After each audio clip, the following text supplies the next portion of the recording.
금요일 아침입니다. 이제 오늘까지 진행되는 비계말 감성사진전 그 현장에서 오늘 아침 묵상 말씀 전하려고 합니다.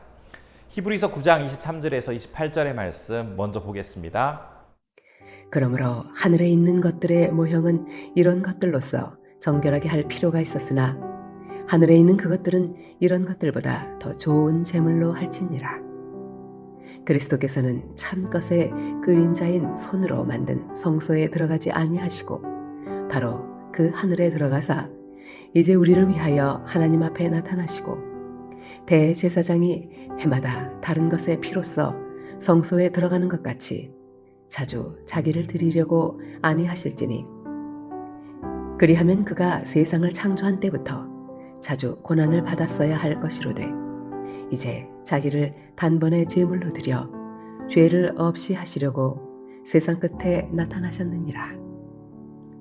한 번 죽는 것은 사람에게 정해진 것이요 그 후에는 심판이 있으리니 이와 같이 그리스도도 많은 사람의 죄를 담당하시려고 단번에 들이신 바 되셨고 구원에 이르게 하기 위하여 죄와 상관없이 자기를 바라는 자들에게 두 번째 나타나시리라. 지난 이틀에 걸쳐 히브리서 9장의 말씀을 살펴보았습니다. 이 아침 살펴볼 23절부터 28절의 말씀은 앞의 내용을 정리하면서 중요한 개념 한 가지를 강조하고 있습니다. 바로 하늘에 있는 성전과 지상에 있는 성전의 차이점입니다. 하나님의 성전이 원형이라면 지상에 있는 성전은 하늘나라의 모형이며 성도들이 하나님과 사귐을 가지는 그러한 장소입니다. 그런데 아무리 모형이 뛰어난다고 하더라도 원형의 가치를 뛰어넘을 수는 없습니다. 임시적이고 가변적인 모형에 만족하면서 살 것이 아니라 영원하고 변함없는 원형에 우리는 마음을 두고 살아가야 한다라고 오늘 본문은 강조하고 있는 것입니다. 우선 23절은 이렇게 증거하고 있습니다. 그러므로 하늘에 있는 것들의 모형은 이런 것들로서 정결하게 할 필요가 있었으나 하늘에 있는 그것들은 이런 것들보다 더 좋은 제물로 할지니라. 모형인 이 땅의 성전은 염소나 송아지 이러한 동물을 통해서 제물을 삼아서 이것들을 정결케 할 수 있지만 원형인 하늘에 있는 성전은 이것보다 더 좋은 것들로 정결케 해야 합니다. 그런데 그곳의 하늘나라의 성전을 위해서 구할 수 있는 제물은 이 세상에서 아무리 좋은 것으로 준비한다고 해도 도저히 얻을 수 없는 그런 고귀한 제물이었습니다. 그런데 이 가장 고귀한 제물을 하나님의 아들이신 예수님께서 직접 피를 흘림으로써 이 모든 제물이 되어주심으로 가장 고귀한 제물을 우리가 얻게 되었습니다. 가장 고귀한 제물 되신 예수님께서 지금 하늘 성전에서 이제는 어떻게 지내고 계시는지 이어지는 24절은 이렇게 설명하고 있습니다.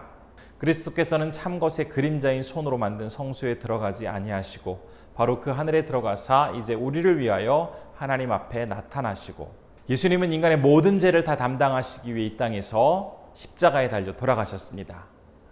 그리고 나서 부활하시고 이 부활을 이기신 뒤에 하늘에 올라가셔서 지금 하나님 우편에서 우리를 위해 중보하고 계십니다. 율법 시대의 사람들은 동물을 잡아서 제물로 제사를 드렸습니다. 이때 희생 제물은 제사 드리는 사람의 위치 또 제사의 종류에 따라서 송아지를 사용하기도 하고 양을 사용하고 염소나 비둘기와 같은 각각의 다른 제물을 준비하여서 그 사람 대신 동물의 피를 흘려서 제사를 드렸습니다. 그러나 이러한 제사는 특정한 죄에 한정되어진 유한한 제사였기 때문에 사람들은 수시로 제사를 드려야 했습니다. 하지만 예수님의 제사는 완전한 제사였고 단회적으로 마무리되는 그런 완벽한 제사였습니다. 만일 예수님의 제사가 유한하였다면 지금 하늘에 계신 예수님께서 다시 내려오셔서 십자가에 또 달려 죽으시고 부활하시는 이러한 일을 반복적으로 하셔야 했을 것입니다. 그러나 26절의 말씀처럼 한 번으로 이 모든 것이 다 해결되었습니다. 26절에서 한번 확인해 보겠습니다.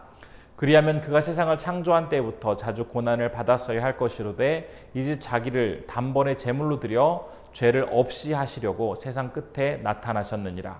지금 이 말씀에서 이야기하고 있는 것처럼 예수님께서 단번에 모든 죄를 다 용서해 주시고 없애 주셨다라는 이 말씀, 이것은 마치 영화를 볼 때 주인공이 어렵게 악당에게 당하면서 고통받고 있다가 이 결정적인 그 클라이막스 장면에서 아주 통쾌하게 강력한 힘으로 모든 원수를 무찌르고 소탕하는 대반전의 장면이 연출되어지는 것처럼 더 이상 죄와 싸울 필요가 없는 완벽한 승리를 이룬 상태를 말하고 있습니다. 그러면서 본문 말씀은 이제 자연스럽게 종말의 때로 그 초점을 옮겨가고 있는데요. 27절 이렇게 증거하고 있습니다. 한번 죽는 것은 사람에게 정해진 것이요 그 후에는 심판이 있으리니. 사람은 이 세상에서 오랫동안 살 것처럼 생각하지만 결국 그 누구도 예외 없이 결국 죽음을 맞이하고 이 세상을 떠나게 됩니다. 사실 죽음이라는 것은 사람에게 있어서 정말 두려운 과정 중에 하나입니다.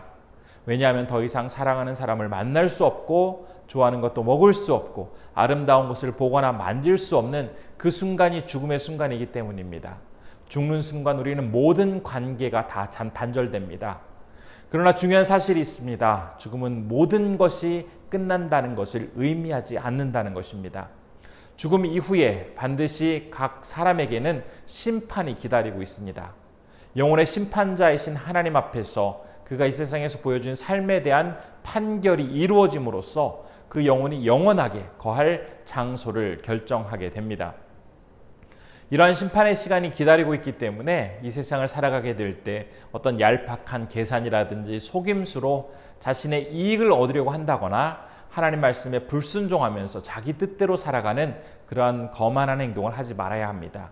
또한 그 심판대 앞에서는 내가 한 말에 대해서 책임져야 하기 때문에 악하고 거짓된 말 역시 삼가하도록 해야 합니다. 그러나 더 중요한 것이 있습니다. 그것은 영혼을 죽음에서 생명으로 옮겨주실 주님을 영접하였느냐 하지 않았느냐입니다.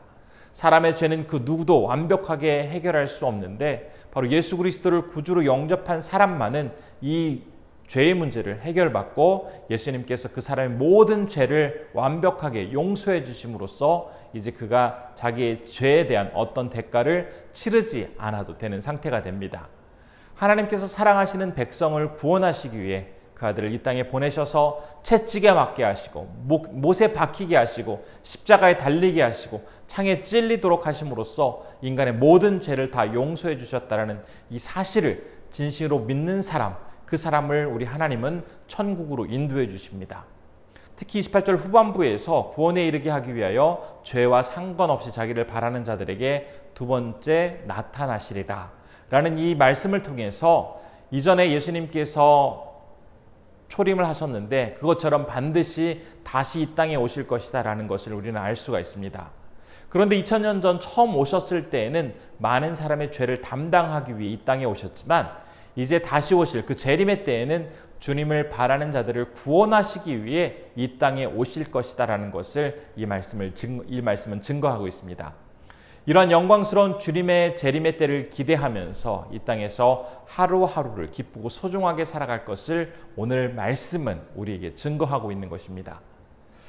주님께서 선물로 주신 오늘 하루를 우리가 살아가게 될 때 우리 역시 다시 오실 주님을 진실한 마음 담아 기다리며 거룩한 주님의 자녀로 귀하게 살아가시는 우리 성도님들 되시기를 진심으로 축복합니다. 기도하겠습니다.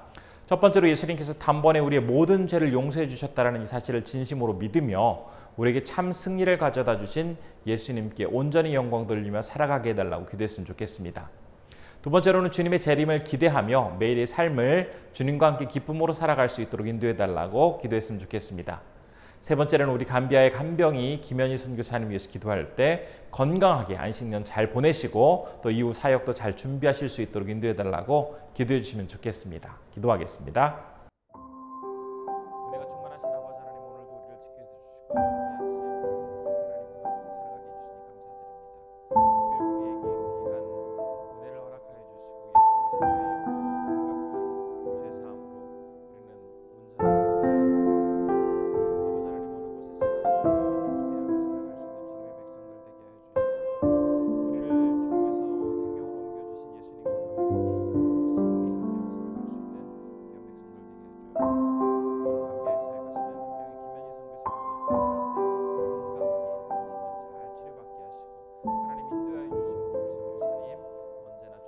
우리는